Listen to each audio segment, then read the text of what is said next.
Thank you, Ferd. Now I'd like to call up Mike Denkler, who's already up here. He's the past president of Five Flags, to introduce our special guest speaker. Thank you very much, Lisa. Uniforms look outstanding. There are more than a few of us that stood up just a second ago that wish we could fit in ours again, but we just don't. But that's what happens. It's my distinct privilege today to introduce our guest speaker, Lieutenant General Duane Thiessen, United States Marine Corps, retired. General Thiessen is President and CEO of the Naval Aviation Museum Foundation and President of the National Flight Academy, and no stranger to a lot of us in this room in the short time he's been here. A fearless Aviate-B Harrier pilot. Every Harrier pilot was fearless back then. His tours in the cockpit included instructor, Marine Aviation Weapons and Tactics Squadron 1 in Yuma, commanding officer, Marine Attack Training Squadron 203 in Cherry Point, commanding officer, Marine Aircraft Group 13, back in Yuma, a true garden spot. His shore and staff billets included as Assistant Harrier Program Manager, the Marine Requirements Officer in the Joint Strike Fighter Program Office, Aviation Plans and Policy Branch at Headquarters Marine Corps, Deputy Assistant Secretary for the Navy, for Expeditionary Force Programs. As a General Officer, his initial assignment was Deputy Director for Operations at the National Military Command Center. He was the Inspector General of the Marine Corps, Commander 1st Marine Aircraft Wing in Okinawa, Commander U.S. Marine Forces Korea, Assistant Chief of Staff for U.S. Forces Korea, Deputy Commandant for Programs and Resources, Headquarters Marine Corps, and one of the best jobs in the Marine Corps, Commander Marine Forces Pacific. He's a graduate of the Naval Command College, National War College. Please welcome Lieutenant General Thiessen.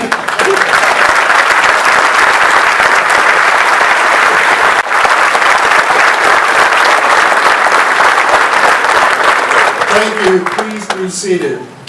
You know, one of the amazing things about military biographies is they can be incredibly boring.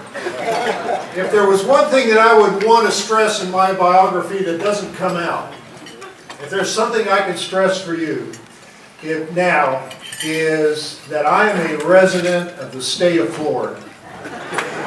And I am a citizen of Pensacola, Florida.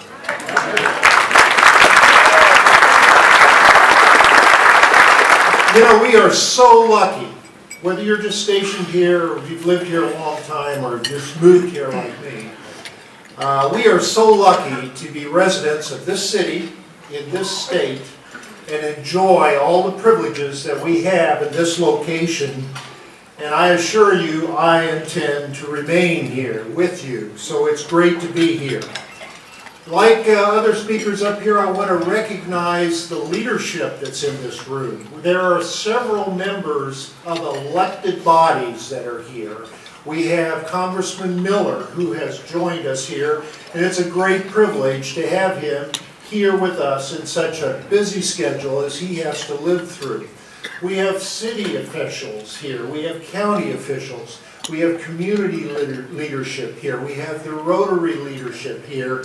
Listen, what I want to do is recognize the critical role that all of you leaders have, that all of you have in this community, in this city, in this state, for the mission that we have here and the participation that we have here together. I want to thank you for being here and participating in the goals and missions of the Rotary today. Now, it wasn't mentioned in my introduction, but I come to you from the Naval Aviation Museum Foundation. That's the museum out here on the base. And I'm going to give you a short plug. Folks, if you have never been there, you need to come out. It's free of charge, and I guarantee you'll enjoy it. It is a great time. If you have been there and it's been a while, you need to come back. We change the displays and add and improve it all the time. We recently added several, and I guarantee you're going to like them. They're very, very inspiring, and they're fun. It's a fun place to be. So we really appreciate it when you come out and participate with us in one of what I would consider a regional and a city gem. In fact, I would suggest that the museum and that complex are a gem of the entire Gulf Coast. The focus today is not me, nor is it the museum that I work at. The theme today is military appreciation, and we're doing it at the time of year where we celebrate Veterans Day. It's a time when we focus on the nobility of those who serve, the nobility of service, and the benefit that we all share because of those who put on the uniform and do the service for our country. Now, before I go on, I'm going to do something that's going to seem a little bit odd, but what I want you to do is indulge me for a second. I want everybody to stand up. Everybody, please stand up. All right. Now what I want you to do is I want you to turn to your left and right all around, everywhere within arm's distance, and I want you to introduce yourself to each other. Every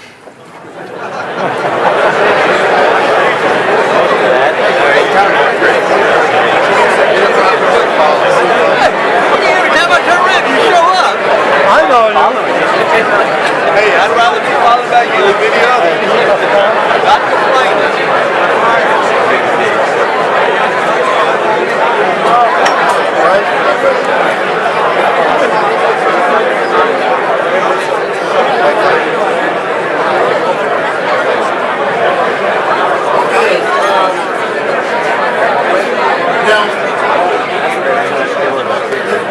If I can get control again here, you can all sit down. Now, I have to get control here. One of my neighbors is Warren Tate, is sitting right over there. I noticed instead of shaking hands, he was giving hugs. So it's time we get on here. Now, why did I ask you to do that? All right. In the process of shaking hands and meeting the people around you, you met extraordinary people. You met people that define who and what we are.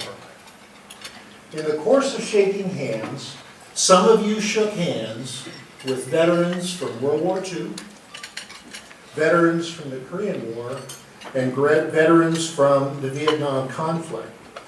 Those three conflicts were incredible. They were a national struggle, a time of personal sacrifice, one that is very difficult for us to relate to today oftentimes.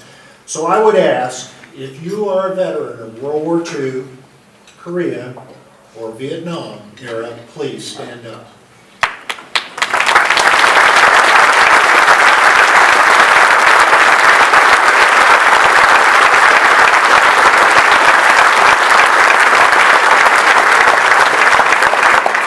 Thank you. In the course of shaking hands, some of you shook hands with individuals who participated in conflicts and the struggles that are post-Vietnam era, that are just as real, but it's kind of a turning point in the way that we dealt with conflict as a nation and the way that we approached some of the challenges that we had. So again, in this case, if you are a veteran of the Balkan conflict, Grenada, Panama, Southwest Asia, OIF, or OEF, please stand up.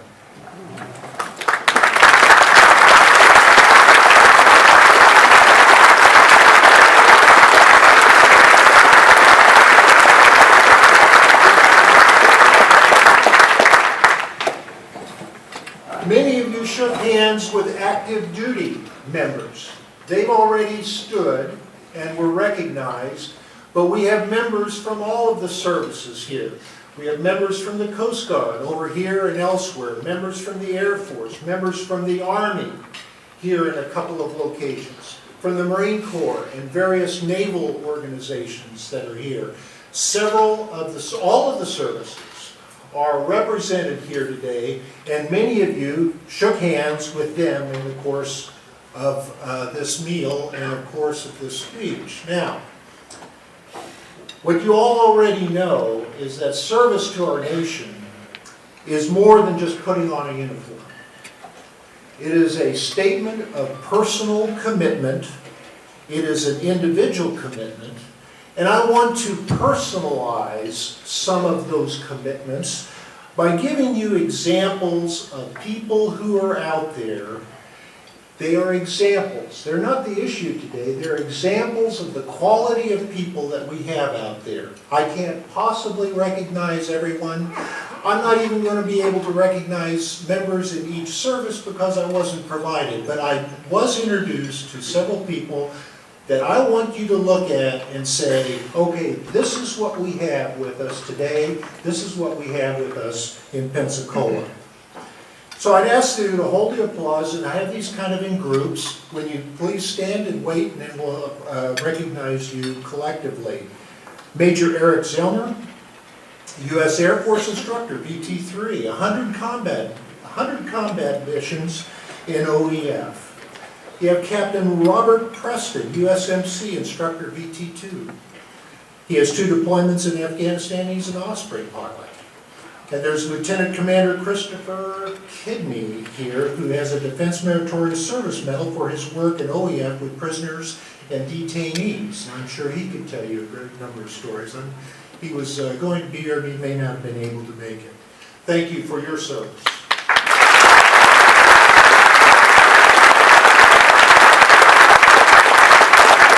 Those of you who have been in this area for a while know that here on base there's a massive command known as NATC, Naval Aviation Technical Training Center.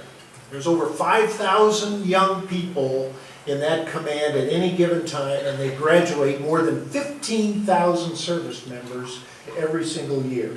Now, if you think about the effort that goes into that, that is a staggering figure. Now, I'm going to ask some young people to stand up here, and I'm going to just introduce you very briefly to them.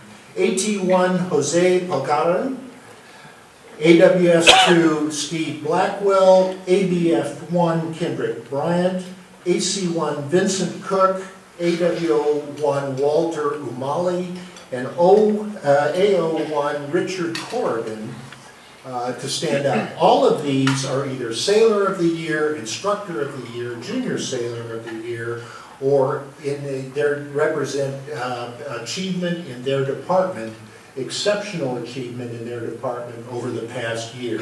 Thank you.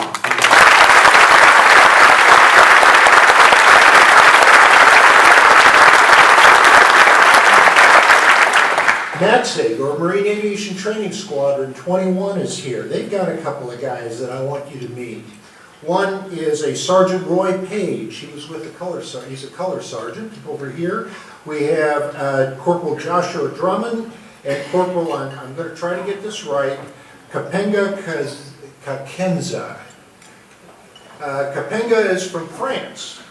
And he's a Marine over here. He's selected for Marine Security Guard. I met him here just before the meal. Thank you for your service.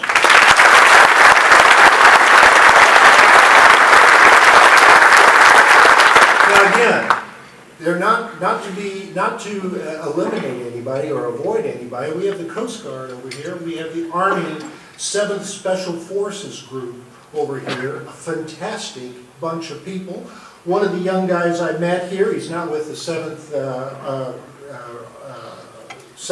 Special Forces Group, is a Sergeant Morgan. He's a recruiter in Pace, but he's been to Korea and he had a tour in Afghanistan, and he's representing the Army members here that are here today, and he's a great soldier. I had a chance to meet him.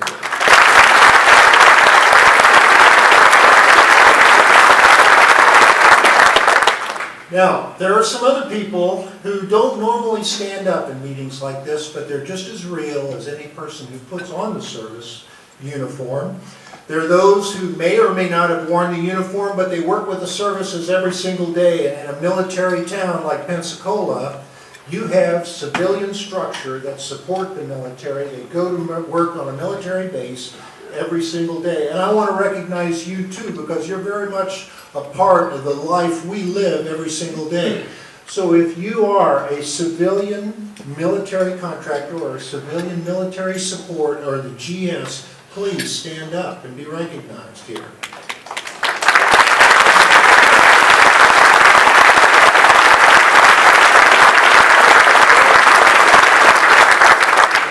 Now the folks that I called out did not come here to be recognized. They did not come out here to be recognized, and I didn't call them out because of their singular individual importance. I call them out because they are us. In this location, they are us. They are part of our definition of what we call Pensacola and Northwest Florida, folks. They represent the service members who live and work here every single day. They are the people who go to the same stores that we all go to. Their children go to the same schools that our children and our grandchildren and our friends' children go to. They contribute hundreds of thousands of volunteer hours every single year, and they worship in the same churches next to us on Sunday. They are us. We are Pensacola, and they are Pensacola. They love their family, their values, their hopes for this nation and for their families is exactly the same as any one of us. Now, on a somber note, there are those in this room today that are also part of us that cannot physically be here. They're only here with us in spirit. They're the ones who time and age and circumstance took from us and they went home.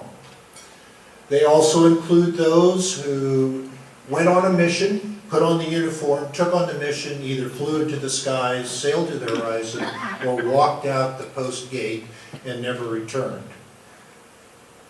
They are part of us. They define us. They are also us. All of these service members, past, present, and future, they enjoy the same sun, the same beach, the same sky that all of us enjoy every single day here in this blessing we call Pensacola and Northwest Florida. So let me summarize my remarks as simply for you as I possibly can. Regardless if they served in the past, regardless if they're with us here today, or if they were with us in the past, or in the future, or in the past, or in the present. It doesn't matter. Regardless of the uniform that they put on, regardless of where they served or what their specialty was, they define us. They are part of us. They served our country. It's those who serve our country, not the reporter, who gives us the freedom of the press. It's those who serve our country, not the poet, who gives us freedom of speech. It's those who serve our country, not the politician, who ensures our right to life, liberty, and the pursuit of happiness. They put on the uniform for all of us who are here today. Listen to me. In this country, in my city, in my state, we remember those who serve. In our country, in our community, we remember those who serve. So it's an honor for me to be here with you to celebrate Armed Forces Appreciation Day and Veterans Day. And I'm honored to celebrate it in my city with you. Thank you.